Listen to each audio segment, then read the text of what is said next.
কাদম্বিনী ভদ্রলোকটিকে কহিল, নিশিন্দাপুরে শ্রীপতি চরণবাবুর বাড়ি যাইব। পথিক কলিকাতায় যাইতেছিলেন। নিশিন্দাপুর যদিও নিকটবর্তী নহে, তথাপি তাহার গ্রাম্য পথেই পড়ে। তিনি স্বয়ং বন্দোবস্ত করিয়া কাদম্বিনীকে শ্রীপতি চরণবাবুর বাড়ি পৌঁছাইয়া দিলেন। দুই সইয়ের মিলন হইল।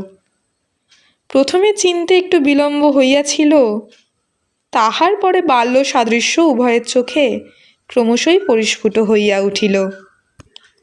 যোগমায়া কহিল, ও মা, আমার কি ভাগ্য! তোমার যে দর্শন পাইব এমন তো আমার মনেই ছিল না। কিন্তু ভাই, তুমি কি করিয়া আসিলে?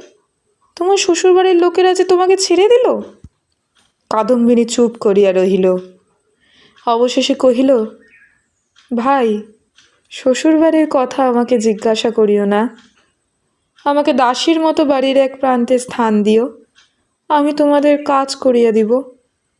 যোগমায়া কহিল, ও মা, সে কি কথা! দাসীর মতো থাকিবে কেন? তুমি আমার সই, তুমি আমার ইত্যাদি। এমন সময় শ্রীপতি ঘরে প্রবেশ করিল।